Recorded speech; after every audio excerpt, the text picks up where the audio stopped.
Hello, everybody, and welcome to the 82nd edition of the Frank and Stan chat. And again, we have a guest that's certainly known to me for a long period of time, and perhaps less so for Stan. But welcome to Eric Craven. Good morning. Hello, Pleased Eric. to be here. Thank you very much for inviting me. Yeah, we'll do the formal introductions shortly, but we always go to Stan first. How are you this morning, Stan? Excellent this morning. Really good. I don't know why, but I just feel all right. I suppose we got to the point now where, because we've got friends, we've got some relations coming over from Spain for Christmas, that not having caught anything now, by now, gives us a good chance that we'll make Christmas. Yes. It's a bit of relief, and I'm not doing any more social events now until Christmas Day. So good. Following the Queen. Yeah. I have to say, I know this isn't part of it, but if you want to look at leadership, one sentence from the Queen that she is cancelling her pre-Christmas parties showed more leadership than the entire cabinet. Yeah, I agree. Okay, the boss. Eric, who are you and how do we know each other, and what are you currently doing? Okay, well, I was a special school head teacher, a local authority inspector with responsibilities for SEND, and then I worked for Ofsted alongside you, and then you were at some stage my line manager. You won't be able to forget that, Frank. I know you won't be able to forget that. I think I left the inspectorate shortly after. I'm sure you did, and I'm sure I was responsible. And since I left Ofsted in 2011, I have been mainly doing consultancies. I did a little bit of inspection work, but I got rather bored with that. So I do consultancies predominantly in special schools, part-time, and increasingly becoming part-time because I'm tending to work very local to where I am now, with a view to giving it up before too long, perhaps in the next year or two. So you're an ardent Liverpool fan? Very much so. I had a season ticket, or two season tickets for many, many years, and I was at the match last night when my son and I were wearing masks, but not many other people were.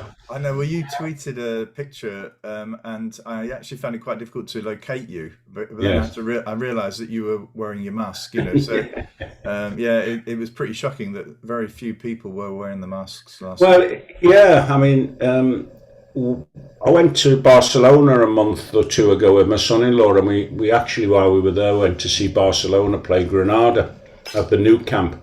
Now, they limited the attendance to about 27,000, but every single fan wore a mask. And one telling feature was that this chap about 3 or 4 rows away had his mask just over his mouth, not his nose. And a steward walked down the aisle, tapped him on the shoulder and made him pull his mask up. Right. Whereas nobody at Anfield, and I'm sure other grounds, were wearing masks, or very, very few people were wearing masks, even after the last few days and the news we've had. Anyway, that's it. So yes, I am a football fan. Yeah. So, and also you're a bit of a poet as well. Yeah, I suppose I am now. It only began in lockdown. In that a few years ago, I visited a folk club a couple of times in Ellesmere Port called the Hungry Horse Folk Club. Not as a participant, just to go and see a couple of artists who were performing. And then I hadn't pursued it at all. But I saw that they were on Zoom, and so I joined this time last year on Zoom for the first time, and enjoyed the artists, singers, musicians, but also there were some poets there reading sometimes their own, sometimes other poets' work.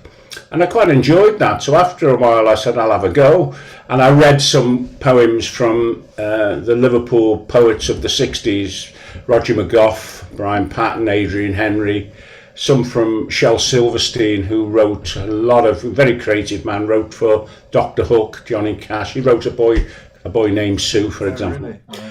And then I thought, I'm going to have a go at writing one. So in April, I wrote my first poem.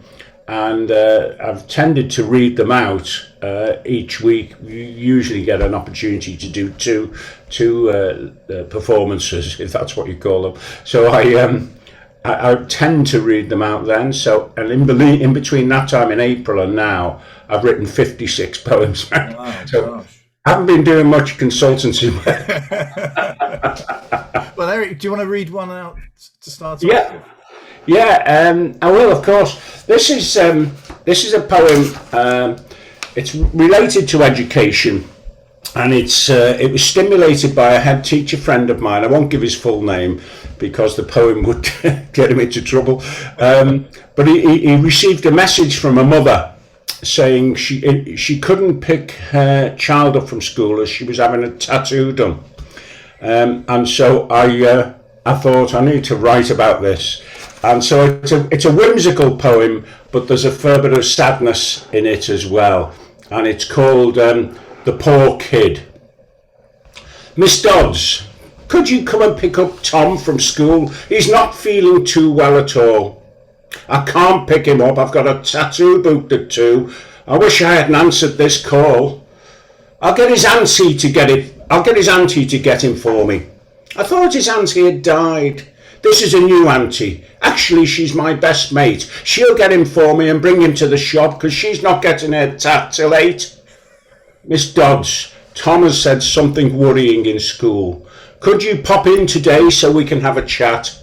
Anything he said, he didn't get it from me. It's that auntie. Did I tell you she's a rat? If it's not her, it's his biological dad. I've told him before about the things he's said. Miss Dodds, don't get the wrong end of the stick.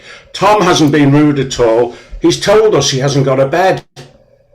To be fair, he's right. I got rid of it last week. He wouldn't go to sleep at night, so I sold it on Amazon Marketplace so I could give him a fright.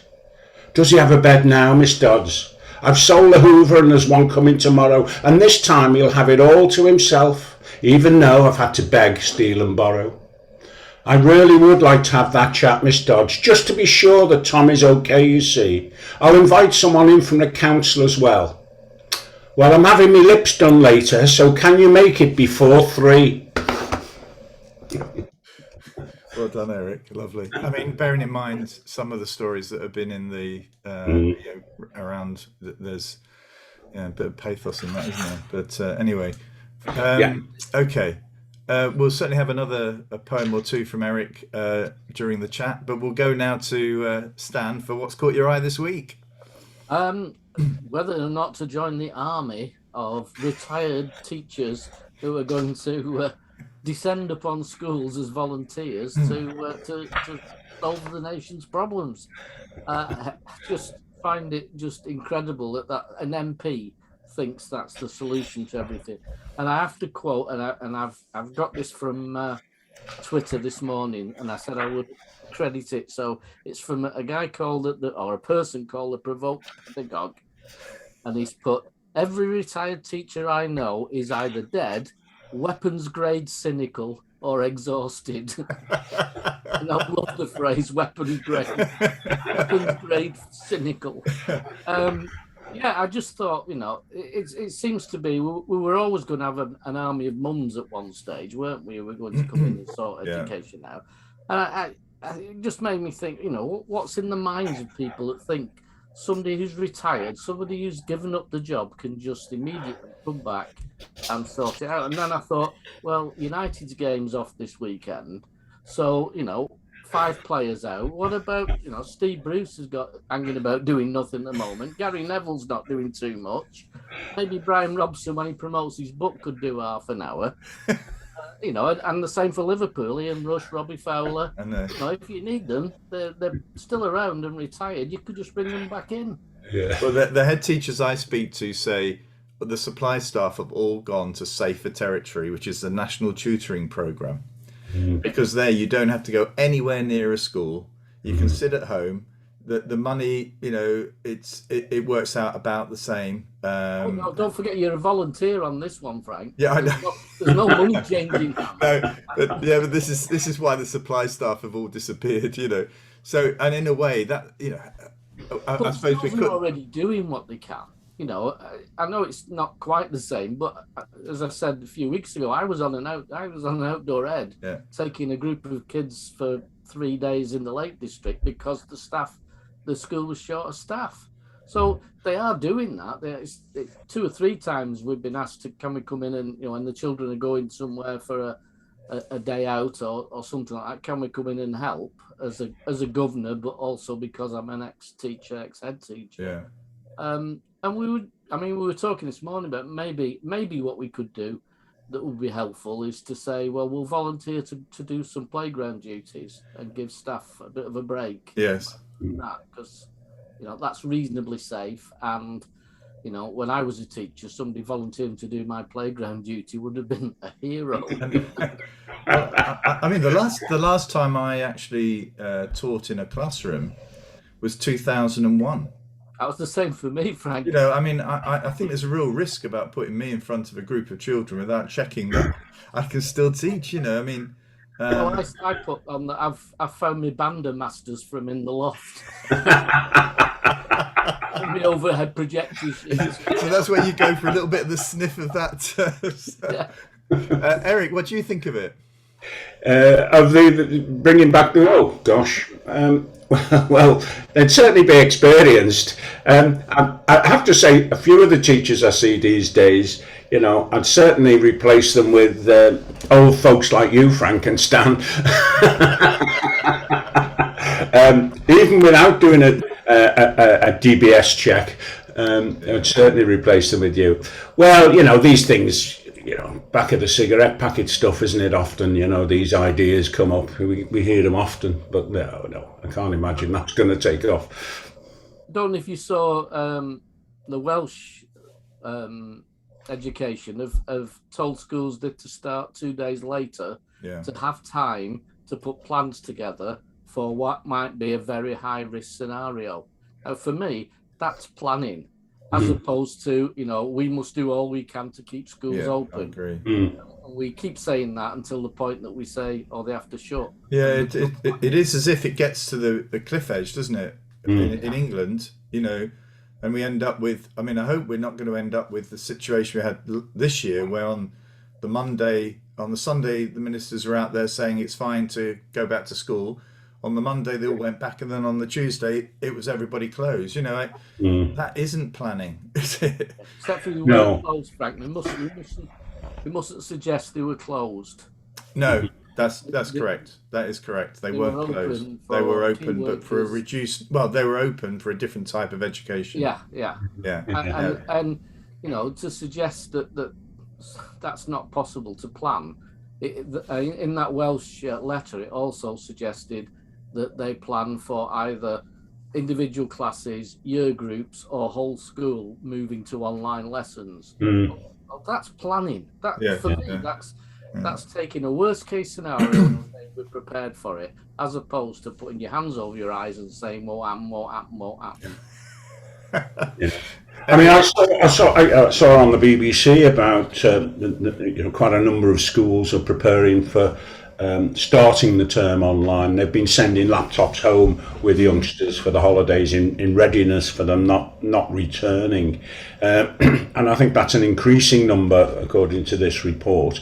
But I was with a head teacher of a school for youngsters with social and emotional behaviour difficulties this week, and he's not the only one to say that some of the youngsters in his school and their parents don't want to return. They found that education has been put on a plate for them where they can sit in the lounge or in bed and do the work or some of the work that they were given. And that's been a real struggle with some young people to get them back into school for the reasons of, you know, they found it much easier, much more pleasant to actually stay at home. And, you know, that's quite a worry. It's quite a worry, I think. Yeah, I agree. Okay, so what's caught your eye this week, Eric? Well, I was looking through the paper and I saw that a hockey team in South Dakota have apologized for running a charity event that they called a Dash for Cash, and they had a company sponsor them, and they put a load of dollar bills out on a floor and set some teachers loose to pick up as many as they could and stuff it in their clothing, stuff the dollars in their clothing, and that this money was for the use of the schools, so they were doing it on the school's behalf, and they've called out for it being demeaning and dystopian and all those kind of things, and they've subsequently apologised, But it got me thinking back to the 70s and 80s when I was a senior leader and a head teacher in special schools, and having to do not dissimilar things, or it was an expectation that I would do those things. So I've been bingo calling in social halls, literally having copper out of people's pockets, coppers thrown onto a dance floor, and you pick them up if you want to, all with good meaning. And nobody did it with an intention to kind of make it demeaning, but I've done all sorts of that things, and I've been stood against some locally eminent medics doing the same thing for hospitals in the 70s and 80s. Have you had anything like that? No, we had a chair of the PTA when I first became a head, who used to say, when we were at the point of the meeting where I was saying what the school needed, he used to say, right, time to bring out the begging bowl. Wow. Well, the thing I was going to say, Stan, is that in a way, PTAs, PAs, these associations in schools, some parents join them because I think there's a range of reasons why they join them. Some of them join them because they want to enhance the relationship between the school and the parents, and that seems a laudable thing to do. There are others though who see it as a sort of money raising thing, and that their sole purpose is to, how much money can we make out of the summer fair, how much can we make out of the Christmas fair, and in a way, listening to Eric talking there made me think about, well, PTAs and parent associations, actually all they're about is the summer fair and the Christmas fair, then actually they probably are falling into a more sort of respectable bit of the money grabbing approach that Eric was decrying, because actually if that's the sole reason, we're not funding education properly if actually we're having to get the begging bowl out in order to, to buy something which actually the children need, and we can't do it because we haven't got enough money. And I know that there will never be enough money, I accept that, but if this is actually about the reasons people keep the show on the road, because actually we use the money from the teachers, from the Christmas and summer fairs for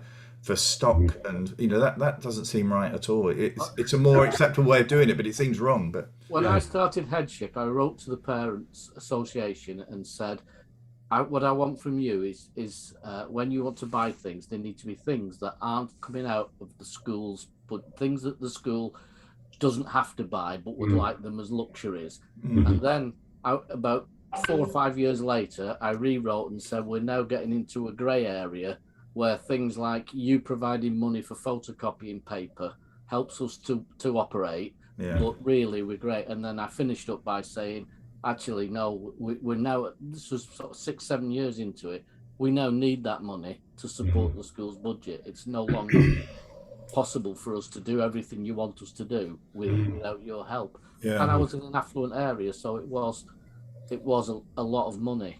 That's always been the thing for me, is that when I was in the second headship, it was quite an affluent area, and the first one wasn't. It was far from it.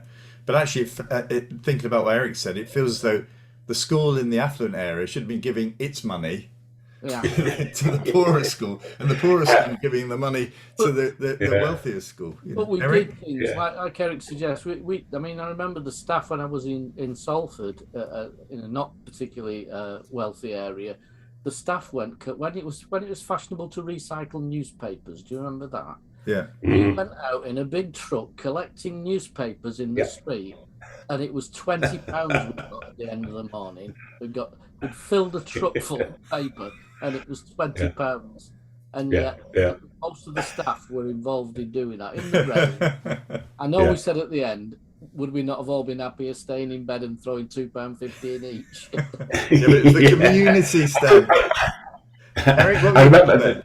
Yeah, I was going to say that the school I can recall, or the schools I can recall doing that for, were in deprived areas, very deprived areas.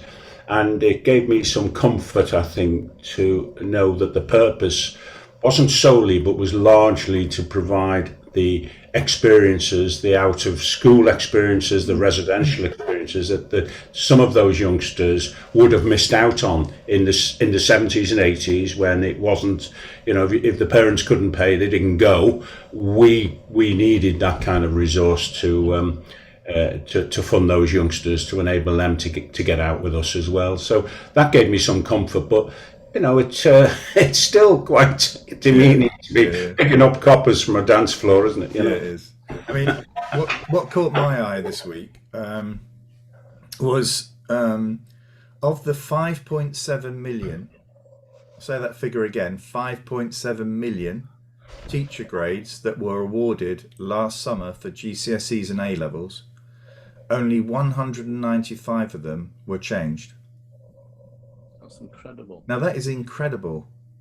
Yeah. And actually it does, I mean, Stan and I are supporters of schools doing much more. We in terms of examinations or awarding grades, in effect we have a system where young people ostensibly, and we never ever assess how well children speak. The only bit we do on that will be around a drama course or something like that. But in an English GCSE English language or English literature, or particularly language, we don't assess how children speak and listen. So for me, this system that we had to use last year is robust and rigorous. And I do think we need to go back to some element of the exam being in it. But actually this says, why are we going hell for leather back to a system where we're going to put children in a hall and in the summer? And I was thinking about contingency planning. I heard of this, that there were suggestions that schools should now start to book large local venues like sports centres for their examinations, just in case there is a COVID outbreak in the summer. As if to say that is this proves that you don't need to do that in order to run a successful examination system. Yeah. Work hard and you can sit on the pitch at Old Trafford to do your exams. Let's be devil's advocate. I wonder what those figures were for the year before. Yeah. Before there was the outcry. So it could well be that some of it is about that they don't want to contest because of the outcry it caused and the problems it promoted. So that would be an interesting comparison. I think it would, Eric, particularly if the number is getting lower. Yeah. I understand that would be the reason to check for me. Yeah. That why is it getting lower? Yeah. It's maybe not confirming that teachers' assessments are fully accurate to the extent you are. I'm only being devil's advocate. No, that's fine. I certainly hope it's what you say. Yeah. No, and I absolutely agree. It's about accuracy. But then again, nobody's really checking how accurate are the exams as opposed to what children actually know and can do. Yeah. And the question Way of measuring that we can compare, that's all. Yeah. The question for me is, how are those students coping post-16 at university and in work and various other places? I'm not hearing an outcry from people further up the food chain, wherever these children are going, saying, this is terrible. These children can't cope with it at all. I am not hearing that. And if there was a massive gap, it would be there that you'd start to find weakness in the assessment. But I'm not finding that. Now, it may be that people are adjusting and having to make adjustments for this particular or those particular groups of cohorts that are going through. But it actually does feel to me as if the system has coped quite well with teacher assessed stuff. And actually I think we're probably getting a more rounded assessment of the child, which is what I think I'm after. And when I speak to businesses, that's what they're after. Yeah. Of course. So, Eric, have you got another poem for us? Yeah. This, if I can find it, let me just get it up here. Where are you? Yeah, this poem is a true story. Our son lives in China. He's actually home at the moment for 6 weeks, but he lives in China and has done for 10 years. But my wife isn't keen at all on flying, so it's always been a problem for her. She has been to China once, but she struggled greatly to get on a plane, particularly long haul. So I wrote this poem called My Wife's Fear of Flying. My wife had a fear of flying. It was difficult to get her on a plane. Tranquilizers and red wine were tried. Counseling and therapy were in vain. Our son lives in Beijing. We were desperate to visit him there. Her fear of takeoffs and landings stopped her getting into the air. So I devised a cunning plan.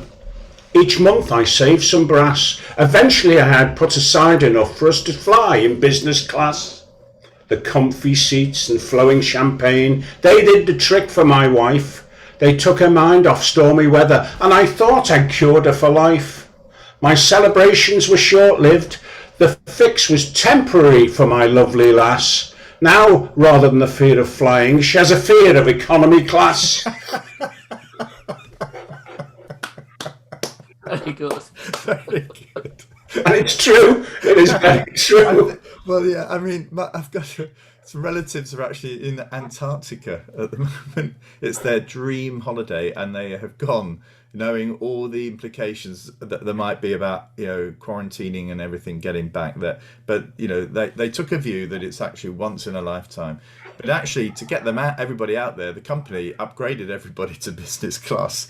So, and she said exactly the same. Once she's travelled, there's no way she's going to do short haul flights anymore. If it's not got a business class. Absolutely, absolutely right. The other side of that, Frank, is that I was talking to somebody, an old colleague, who was taking his family to the Caribbean on a cruise, a big cruise fan. He was taking the whole family. It got cancelled because his grandchildren under 11 who haven't been vaccinated. Oh, right. So they wouldn't let them on the Caribbean islands, won't accept them. Wow. How interesting is that? Have any of you heard anything about the early careers framework? Any of you familiar with that? I read something. Reasonably, yeah. There's quite a lot of talk at the moment about how onerous and burdensome it is. Quite a lot of chat going on about, it's again, it feels as though it sits within the sort of reforms that are taking place that we've spoken about initial teacher education, about a sort of a bit of a philosophy as to the best way in which teachers can be developed. But actually, this is again, perhaps an indication of a centralized model creating burdens. I'm sure people don't go out of their way to create a burden. No. Yeah, I couldn't agree more. It's a burden. I think particularly for very small schools, and the schools I work with are very small. I can think of two of the teachers I work with now who have intimated that it would put them off appointing very early careers teachers because of the amount of effort. It's a 2-year program. The amount of rigor and effort involved in it is quite phenomenal, according to them. And as I say, they've intimated that it would be a feature in their thinking. Yeah, because I think it's sad to say.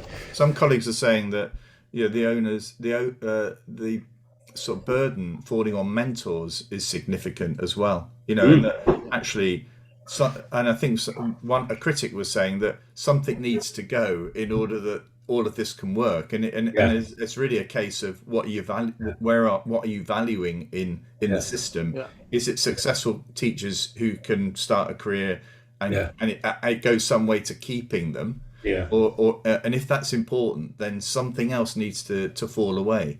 It's not a case of, in a way, it's not a case of, there might be money in it, but actually there's got to be something stripped out of the system to enable this to happen.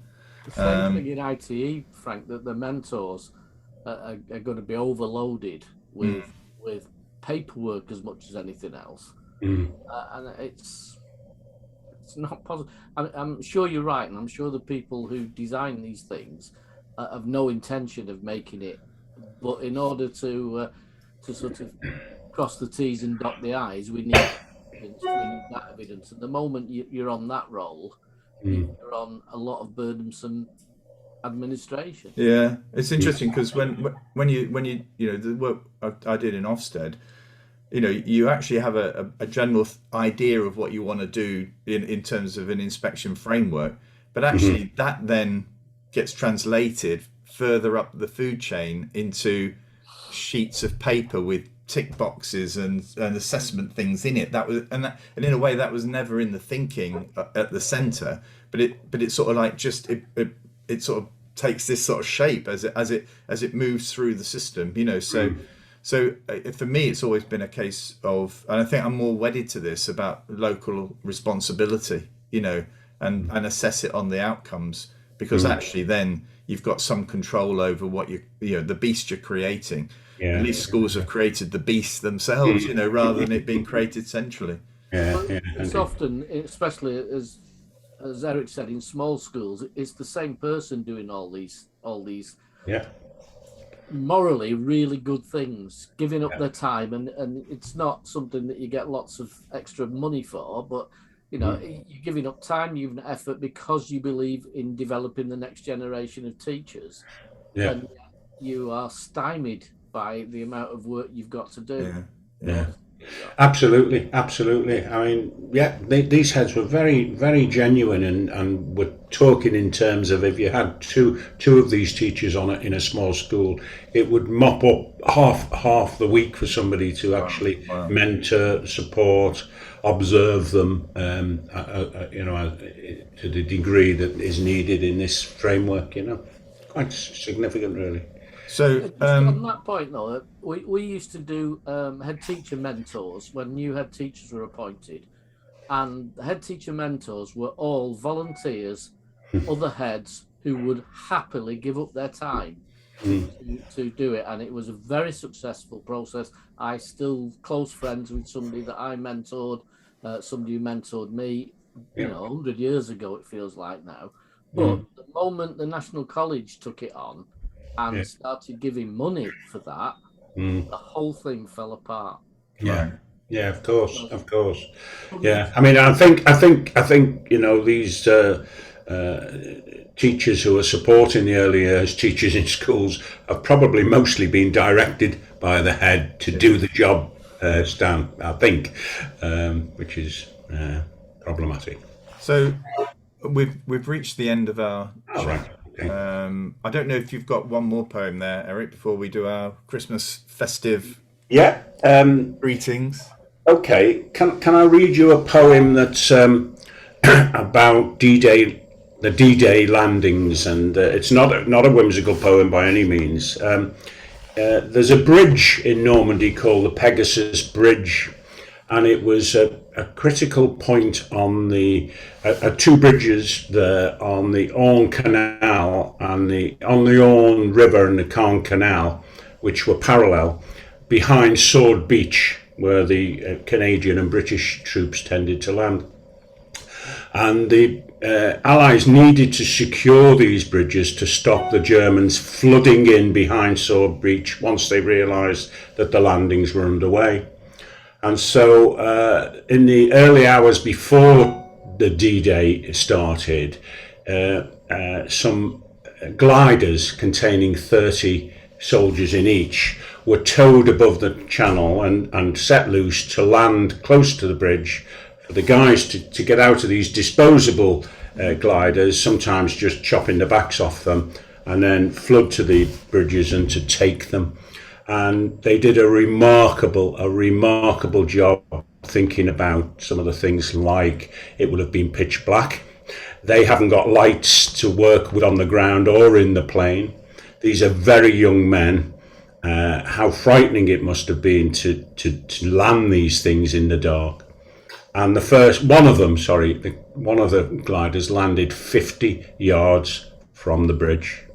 So they did the job tremendously well. So I've been to the museum there a couple of times, and which is quite remarkable. And so I wrote a poem about it called Pegasus Bridge. Sorry, Frank, were you going to say something? No, I'm waiting. Can I just say something before you? Yes, of course.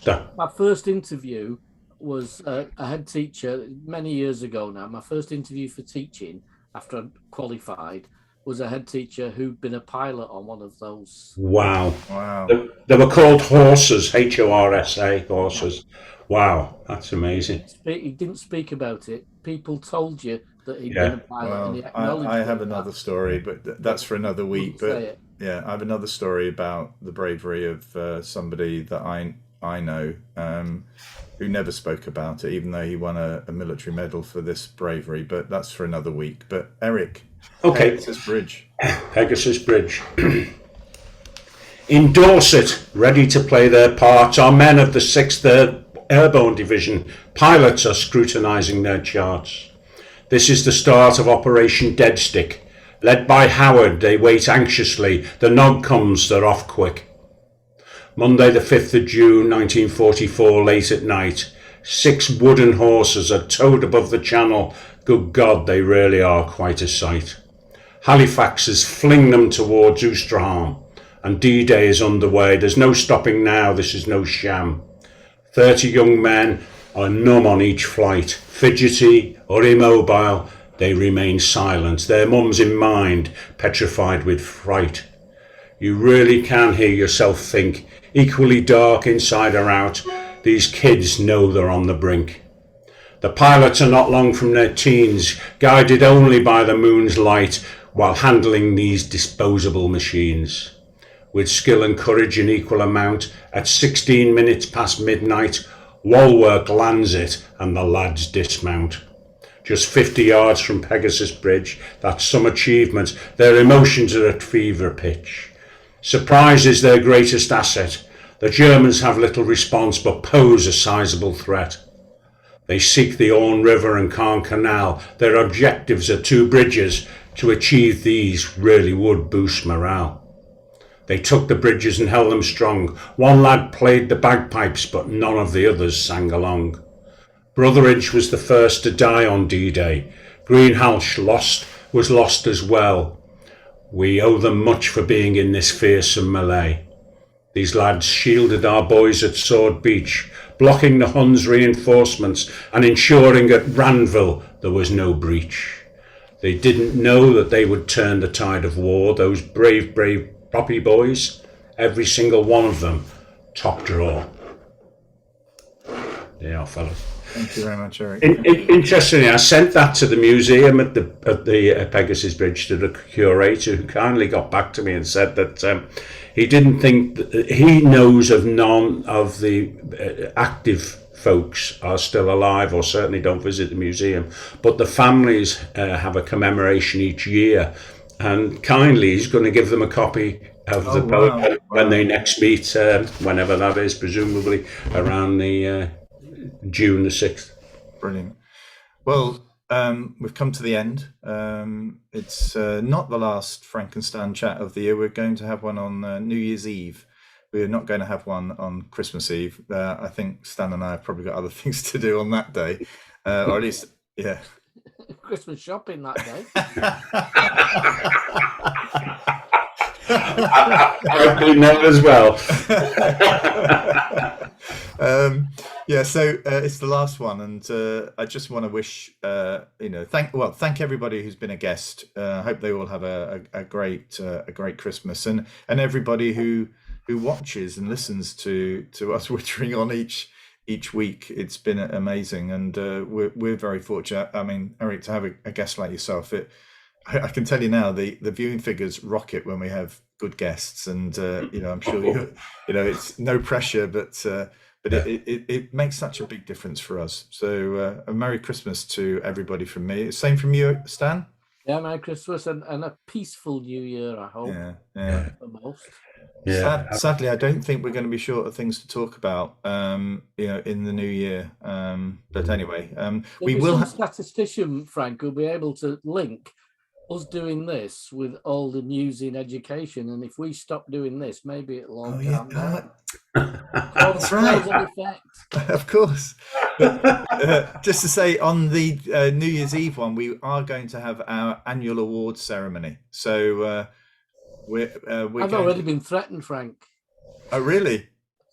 Somebody who wants to win an award again this year. Well, can I just say that if we have an award of Poet of the Year, I think Eric might win it. So, Eric, it's been a pleasure having you today. It's Thank you been so much for joining me. delightful to be here. Can I wish you two a Merry Christmas? And to all teachers, can I wish them a merry, peaceful and restful Christmas, please? Yeah, we all agree with that. And thank you, everyone. Cheers.